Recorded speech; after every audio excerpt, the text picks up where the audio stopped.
I remember the day I first saw Logan. It was an ordinary fall, dull quiet, filled with fallen leaves and my inner despair. I wasn't looking for anyone. I was just running away from the past, from pain, from loneliness. Logan approached me at the bus stop. He asked if I was okay. And I didn't lie for the first time in a long time. I just said, I don't know. And he didn't laugh. He didn't go on. He sat down next to me and was silent with me. We started to communicate.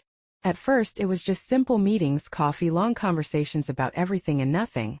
I was afraid to open up, but he was patient. He didn't push me, didn't rush me. I felt more at ease with him than ever before. And just when I started to trust, I found out I was pregnant. But not from him. It was my fear, my guilt, my shadow. And I didn't know how to say it. So I just kept quiet. I thought, I'll tell you tomorrow. After coffee. After dinner. After a smile. But every time I found a new reason to put it off. And over time he started building dreams himself. He would hug my stomach, put his ear to mine, and whisper something to my future daughter. And I was silent. And this silence became the most terrifying part of my life. The day I gave birth to my daughter, it was snowing outside. Big, quiet flakes like the world was holding its breath. Logan held my hand the entire time. He was nervous, pale, and kept asking the nurses if everything was okay, even when they told him for the third time that it was. He was the only one there for me. My parents had long since stopped answering my calls, and I hadn't spoken to anyone from my past life in over a year. It was just me, Logan, and the new life about to begin. Her name was Ivy. The moment I saw her, something inside me cracked open. I didn't cry, I froze. I just stared at this tiny human with a soft fuzz of hair and wrinkled skin, her mouth opening and closing like a baby bird. And then I looked at Logan. His eyes were already wet. She's perfect, he whispered. And then he kissed my forehead and said something I'll never forget. No matter what, we're a family now. Those words wrapped around me like a warm blanket. I wanted to believe them. I really did. The first few months were a blur of midnight feedings, diapers, and learning how to be a mom. I was clumsy, scared, and exhausted. Ivy had trouble sleeping, and there were nights I'd rock her in the dark for hours, whispering lullabies I barely remembered from childhood. Logan was helpful. First, he made bottles, changed diapers, even cooked meals when I was too tired to stand. He took time off work and stayed home for the first 2 weeks, and he loved to cradle Ivy while she slept against his chest. But as time went on, things started to shift. It was small things at first. He would correct how I held her. Then he'd double-check if I'd locked the windows, even though I always did. Once, when I forgot to fold the baby blankets a certain way, he refolded them all silently and wouldn't speak to me for the rest of the evening. I brushed it off. We were tired. New parents. Stress did strange things to people. But one night, when Ivy was about 3 months old, I overheard him on the phone in the kitchen. His voice was low, tense. She doesn't even know what she's doing, he said. I'm basically taking care of both of them. I stood there in the hallway, my breath caught in my throat. I didn't move. I didn't want him to know I was listening. I wasn't ready to confront what I just heard. The next morning, I pretended nothing happened. I smiled. I asked if he wanted eggs or cereal. I laughed when he made a joke, even though it wasn't funny. And that night, I cried quietly in the bathroom while Ivy slept in her bassinet. I started to feel small, like I had to prove myself worthy of my own child. Logan started taking more and more control. He managed the appointments, talked to the pediatrician, decided what formula was best. And when I disagreed, he'd pause, look at me like I was a child and say, let's just go with what makes sense. He never yelled. He never hit. But every word, every glance started to cut deeper than I realized at the time. One morning I found a folder on his desk. It was a printout of legal documents, nothing signed but prepared. Custody forms. Power of attorney. It was like he was planning something. Quietly. Without telling me. I didn't confront him. Instead, I did something I hadn't done in over a year. I called someone from my past. His name was Chris. He wasn't Ivy's father, but he knew about the situation. We had once been close before I met Logan. I just needed someone to remind me who I used to be, who I still was. He picked up after the second ring. You okay? He asked. And I broke down. We talked for over an hour. And for the first time in months, I didn't feel like I was drowning. But that night, Logan saw the call history on my phone. He didn't say a word. He just picked up Ivy, walked into the nursery, and locked the door behind him. That night, when Logan locked the door to the nursery, something inside me snapped. I stood there in the hallway frozen, staring at the whitewood of the door that separated me from my daughter. My hand trembled as I reached for the handle and gently turned it. Locked. Logan. I whispered. Open the door. No answer. I knocked softly. Please. I just want to hold her. Still silence. I sat on the floor with my back against the door, trying not to scream. Every instinct in my body told me to break it down, to claw through the wall if I had to. But I also knew Logan. I knew his quiet ways, his passive control. This wasn't rage. This was message sending. The next morning he acted like nothing happened. He handed Ivy to me calm as ever, kissed me on the cheek, and made coffee. But in his eyes, in that stillness, I saw it. That was a warning. A reminder. That he held all the keys now, literally and metaphorically. I started noticing more signs. He moved our finances into a joint account, one I couldn't access without his approval. He began attending Ivy's doctor appointments alone, saying it was easier if one of us stays home. He told our few mutual friends that I was going through something and needed rest. He was crafting a narrative slowly, carefully, like a man weaving a web. One afternoon, when he stepped out for groceries, I went searching. I didn't even know what I was looking for. Maybe proof that I wasn't crazy. What I found chilled me to the bone. Inside his drawer was a notebook. Pages filled with dates, notes, observations. Not about Ivy, about me. Emily left the stove on again, 10:04 a.m. Argued over formula brand, 4:27 p.m. Emotional outburst after phone call, might be depression? He was documenting everything. Like he was building a case against me. That night, I packed a small bag for Ivy. Diapers. Formula. A soft yellow blanket with daisies on it. And I waited until Logan fell asleep on the couch. I crept into the nursery, heart pounding, and lifted Ivy from her crib. She stirred but didn't cry.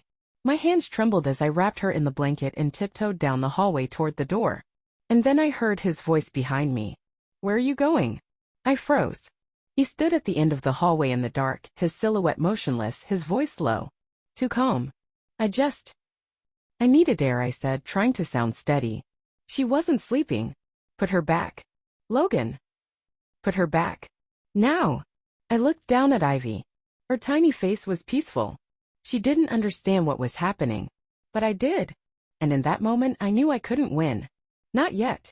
So I turned, walked back into the nursery, and laid her down. I didn't kiss her goodnight. I didn't whisper anything. I just stepped back and stood there as Logan shut the door, this time from the outside. We didn't speak for 2 days. When he did talk again, it was to offer me tea and ask how I was feeling. Like nothing had happened. That was his way. Erase the bad, rewrite the script, pretend the cracks didn't exist. But I remembered. I remembered everything. That's when I knew I had to find a way out, but smarter. Quieter. Because Logan didn't need violence to trap me. He only needed control. And he had almost all of it. But he made one mistake. In building his case against me and trying so hard to make me look unstable, he left a trail. One I could use. So I started documenting too. Small things. Times he refused to let me make calls. The nights he locked the nursery. His control over money, over movement, over choices. I took photos, wrote notes, kept everything hidden in an old shoebox beneath the lining. I didn't know who I would give it to yet. But I knew I was building my own case now. And I'd need it. Because something inside Logan had shifted. He stopped sleeping much. He began asking me strange questions. If I'd ever thought about running away. If I regretted becoming a mom. If I trusted him completely. And once he looked at me and said, Ivy doesn't need 2 parents confusing her. I didn't answer. I just smiled and changed the subject. But I knew what he meant. He didn't plan to share her with me forever. It was Ivy's first birthday. I made cupcakes from scratch, vanilla with pink frosting, and set up a small string of fairy lights in the living room. I dressed her in a soft lavender dress with white bows on the shoulders. She laughed when I held up a balloon and let it float above her head. Logan was late. He said he had to run errands and came back just in time to snap one photo and light the candle. His expression didn't match the occasion. No warmth. No excitement. Just calculation. I sang happy birthday softly and Ivy clapped her hands, giggling. For a moment, I let myself believe that things were okay. But that night, after she fell asleep, Logan asked me to sit down. I've spoken with someone, he said calmly. About getting help for you. I blinked. Help? You've been scattered lately. Forgetful. Emotional. Logan, I'm tired. I'm a mom. He tilted his head. No. It's more than that. I just want to be sure Ivy is safe. That word hit me like a slap. Safe. As if I were a danger. As if I hadn't spent every night awake with our daughter, every morning preparing her bottles, every quiet moment wondering how to protect her from him. But I didn't argue. I didn't even cry. I just nodded. Okay, I said. If it helps. Inside I was shaking. Not from fear, from clarity. This was the beginning of the end. He was laying the groundwork and I had to be ready. So I opened the shoebox. Over the next few weeks I added everything I could. Screenshots from messages he deleted. Photos of the nursery door with the lock. Notes from nights he took Ivy and left me outside her room. Audio recordings of his gaslighting conversations. I kept everything hidden beneath the lining of an old winter coat. Logan never used that closet. It felt like the only safe place left in the house. Then one afternoon, Ivy came down with a fever. I wanted to take her to the pediatrician myself, but Logan insisted he'd go. I pushed back gently and told him I needed to ask the doctor some questions. He stared at me for a long time, then finally said, fine. We'll go together. At the clinic, something unexpected happened. The nurse, her name tag said Rachel, noticed the way Logan hovered, how he answered every question for me. And when I reached to adjust Ivy's blanket, my sleeve lifted slightly, revealing a small bruise on my arm from where Logan had grabbed me the week before. Rachel's eyes flicked to it, then back to me. And for a second that felt like a lifetime, she saw me. She leaned in. Do you need help? She whispered under her breath. My throat closed. I nodded barely. She slipped me a card. It was folded in half, discreet, and she placed it under the changing mat as if she were handing me wipes. But Logan saw. On the drive home, he didn't say a word. But his knuckles on the steering wheel were white. That night, the card was gone. I'd tucked it into the pocket of Ivy's diaper bag, and now it wasn't there. I didn't ask. I knew who had taken it. That was when he began locking the front door from the inside. Every evening. I couldn't leave without his permission. The windows were old and jammed. My phone, now mysteriously glitchy, couldn't call certain numbers. My world, already small, began to shrink into something suffocating. And Ivy, my little girl, started saying Dada first. It pierced something in me, and not because she loved him. No, I wanted her to. But because I feared the world she was learning to speak into. One where her mother was a shadow. A ghost. I started writing letters, long, unsent letters to my daughter. I hid them in the pages of an old parenting book on the shelf.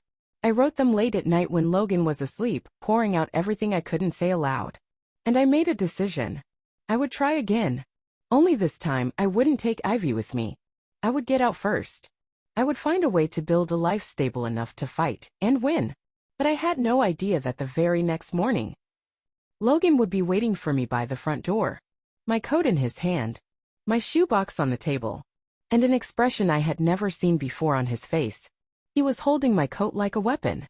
My shoebox sat on the table, wide open, pages spilling out like guts. My handwriting, my photos, my evidence. Logan didn't speak. He didn't need to. I stood frozen in the doorway, pulse pounding so loudly I could hear it in my ears. I found this, he said finally. His voice was calm, measured, deadly quiet. While looking for Ivy's mittens, he tossed the coat onto the chair and stepped closer. I expected some things. But this, he gestured toward the box. This is betrayal, Emily. Betrayal. Not fear. Not hurt. Not confusion. Just that one word, cold and final. I opened my mouth to speak, to explain, to beg, but nothing came out. My throat had closed up. I felt like I was underwater. You think you're smarter than me? He asked. You think you can build a case behind my back? He moved toward me slowly, step by step, and I instinctively backed up, until I was pressed against the front door. I was protecting you, he said, and his voice cracked, just barely. I've been holding this family together while you spiral. I'm not spiraling, I whispered. I'm surviving. That made him laugh, a short, bitter sound that didn't touch his eyes. You don't even know what surviving is. He stepped back and paced across the room, hands clenching and unclenching. Ivy stirred from the nursery, a soft whimper. We both froze. I swear to God, I said quietly, if you so much as raise your voice near her. He spun around. Don't act like you're the only one who cares about her. There it was. The slip. The raw truth. This wasn't about Ivy. This was about control. About winning. And in his mind I had just declared war. He didn't speak again for the rest of the day. He took Ivy to the backyard for most of the afternoon. I watched from the window as he gently pushed her on the swing. She laughed. He smiled. To anyone watching, he was the perfect father. And I was the woman watching from behind a curtain, the ghost. That night, I woke to the sound of rustling paper. He was burning my notes. I stepped into the living room and saw him crouched by the fireplace, feeding in page after page. The flames flickered in his eyes like something ancient. Unmovable. You don't need these anymore, he said without looking at me. You're not going anywhere. He stood, turned to me slowly. You want a war, Emily? Fine. But I promise you, you'll lose her. And then he went to bed. I stood there for a long time, watching the last corner of one of my pages curl into ash. Something broke in me that night. Not my hope, no, never that. But my illusion. The illusion that I could do this quietly. That I could outsmart him in the shadows. The next morning, I packed a bag. Not for me, for Ivy. I wrote a note and placed it in her favorite stuffed bunny's pocket. Then I walked down the street to the police station. I told them everything. Every detail. Every locked door. Every whisper. Every threat. Every night he took Ivy and left me outside her room. They listened. Took notes. Asked questions. And then they said the words I feared most. Do you have physical proof? I stared at them. He burned it. They nodded sympathetically. We can open a file, do a wellness check, but without evidence it's difficult to act. Difficult to act. I walked out of the station into the cold morning air. My hands were shaking. I wasn't just trapped in that house anymore, I was trapped in a system that required bruises to believe me. I went to the library. Logged into an old email account I hadn't used in years. I typed one message, short, desperate, raw, and sent it to the only person I thought might still care. Subject: I need help. To Chris. Then I waited. That evening when I returned home, Logan was waiting in the kitchen. Calm. Smiling. Ivy's with my mother, he said casually. For a few days. What? My voice was sharp, high. She missed her, he shrugged. Thought it would be good for her to have some time away. Away from me. That was the message. You can't just take her without. I'm her legal parent, he interrupted. You're not even married to me, Emily. You have no standing. No rights. I stepped back as if struck.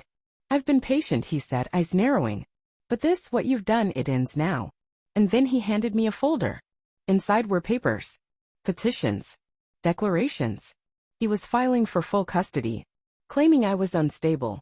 That I'd tried to leave with Ivy without permission. That I was emotionally unfit. And the worst part? On paper it looked believable. I was trapped. But I wasn't alone anymore. That night my email pinged. From Chris. Subject: I'm coming. Chris arrived 2 days later. I hadn't told him the full truth in my email. I didn't have to. All it took was the subject line and a few fragments of what was happening, and he was already on the road. When I opened the door and saw him standing there, wind in his hair, overnight bag on his shoulder, something inside me cracked. The part I'd held together for too long. Hey, he said gently. You okay? I nodded, but tears were already slipping down my cheeks. I hadn't realized how much I needed to see someone who remembered me before. Before Logan. Before Ivy. Before the silence and the locked doors. Chris stepped inside, looked around the house. It was tidy. Too tidy. Every object in place, every surface clean. It didn't feel like a home. It felt like a crime scene waiting to be uncovered. Where is she? He asked. With his mother. He frowned. You let him take her? I didn't even know, I whispered. He just told me afterward. Chris swore under his breath. Then he did something unexpected. He hugged me. Not with pity. Not with judgment. Just warmth. A reminder that I was still human. We spent the next few hours planning. I showed him what little remained, copies of documents I'd managed to save, phone screenshots, a few recordings stored on an old flash drive hidden in a lipstick tube. He listened carefully, eyes never leaving mine. This is more than enough to raise red flags, he said. But we need to be smart. Chris had studied law in college. He never practiced, but he knew people. And he understood systems, especially how they failed women like me. His plan was simple but bold: file a protective petition, request an emergency hearing, and press for a wellness check at Logan's mother's house. "You need to be ready to speak," he said. Clearly, calmly. "Don't break. Don't beg. Just tell the truth."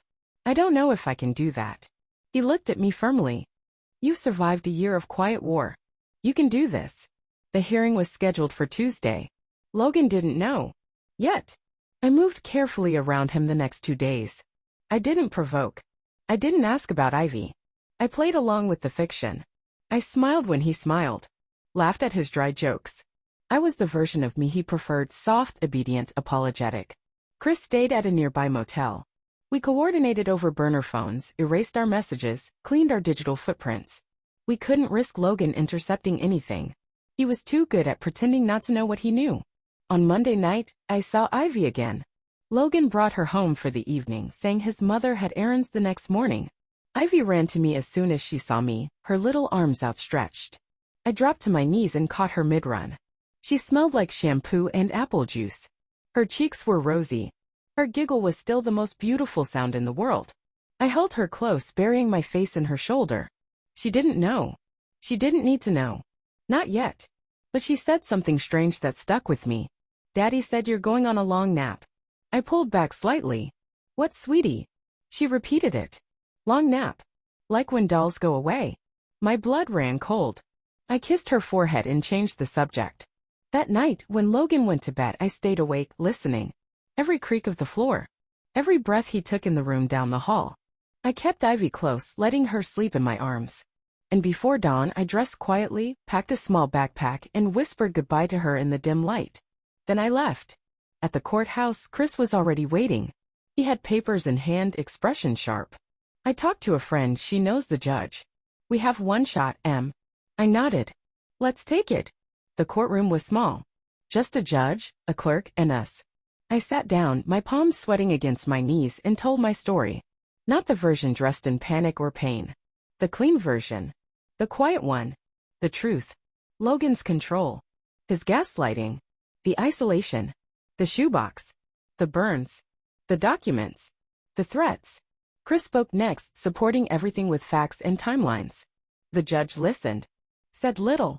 And then, "I'll grant a temporary protective order. We'll follow up with a full custody review. In the meantime, your daughter is to remain in your care."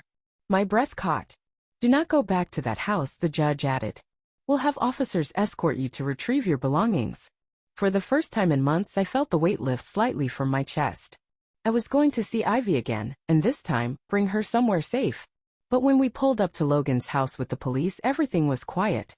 Too quiet. The curtains were drawn. The front door locked. No car in the driveway. And when the officers knocked, no answer. I called his phone. It went straight to voicemail. Chris checked the back door. Locked. And then one officer returned, phone to ear, eyes sharp. "Dispatch says he never checked Ivy in at daycare today." My stomach dropped. He was gone. And he had taken her with him. He was gone. With Ivy. The police took it seriously. The protective order had already been issued. That meant what Logan did was no longer just manipulative. It was criminal. The officer who had taken my initial statement made the call to activate a parental abduction alert. I stood in the middle of our living room, or what used to be ours, while they moved through the house, photographing toys, collecting documents, dusting door handles. Everything felt unreal. Like I was watching someone else's story unfold. Chris kept his hand on my shoulder. Steady. Present. But even he was shaken. "Do you think he'd hurt her?" I asked, barely above a whisper. Chris didn't answer right away. Then with a slow breath said no. Not her. He wants control. She's his leverage. That didn't make it better. It made it worse. Ivy wasn't a bargaining chip. She was a child. My child. And she was out there somewhere in the hands of a man who thought love meant ownership. Hours passed. Logan's phone was off. His mother hadn't heard from him. His car didn't appear on toll cameras, and there was no sign of him at his office. The daycare said he hadn't shown up for drop-off, and none of the neighbors had seen him leave. But one of them, a quiet woman who always worked in her garden, remembered something. "I think I saw him early this morning. Around 5. Loading up the car with bags." She'd assumed they were going on a trip. She didn't see Ivy. The police expanded the search radius. They checked bus stations, rental car agencies. I waited in a small room at the station with Chris numb. I couldn't even cry anymore. Just after sunset, my phone rang. Blocked number. I froze. Chris looked at me. Answer it. I picked up. There was silence for a moment. Then, she's okay. His voice was low, tired. Logan, I said. My hands were shaking. I just needed time, he continued. To think. To breathe. Everything got so loud. You took her. She's my daughter too. Then bring her back. More silence. Ivy kept asking for you, he said quietly. She cried last night. Wanted her mom. I closed my eyes. Let me talk to her. She's asleep. Of course. I know I've messed up, he said, and his voice wavered for the first time. But I didn't want to lose her. Or you. I thought, if I could just disappear for a while, things would calm down. Go back to how they were. They were never okay, Logan. I thought they were. There was a long pause. I'm scared, he said finally. You should be, I replied.